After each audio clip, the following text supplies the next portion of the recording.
I'm going to do a quick review of some of the electric circuits concepts. Um, First there's the voltage.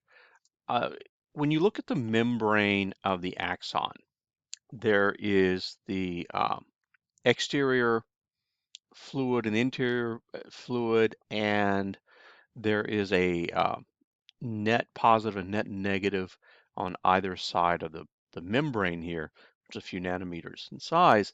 Ions on either side of the cell generate then an electric field, and the voltage across the membrane is the electric field times the thickness of the membrane. And this a volt, remember, is electrical potential energy. It's a joule per coulomb.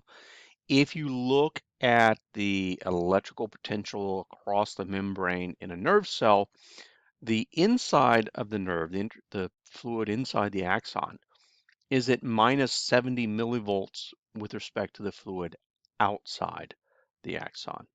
And so there's a 70 millivolt drop across the membrane. You'll recall conductors are metals, but we're going to add to that liquids containing ions are also conductors. Anytime you have electrical charges that are free to move, you have a conductor. If we look at capacitance, and one of the more important issues we're going to be up against here, the capacitance, the charge for any given voltage, the charge across the membrane for any given voltage is the proportionality between the charge and the voltage is capacitance. And capacitance has a unit of coulombs per volt or farad.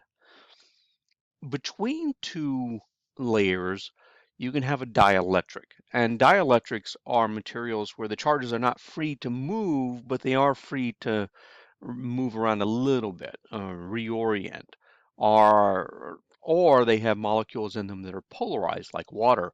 Water is a very good dielectric. Um, and when you put an electric field on them, the molecules align themselves so that they lower the total energy inside the layer. And so dielectrics change the capacitance of a material. Last, current. Current is just change in charge over time. Units for currents are coulombs per second or amps.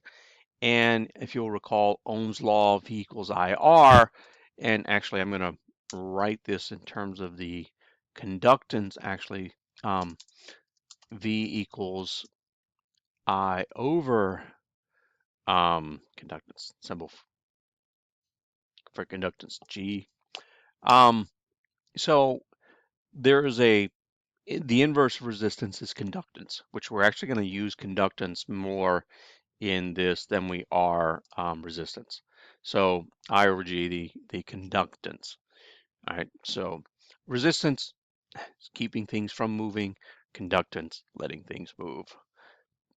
All right, and that's our little electrical review before we get into more details on the nerve.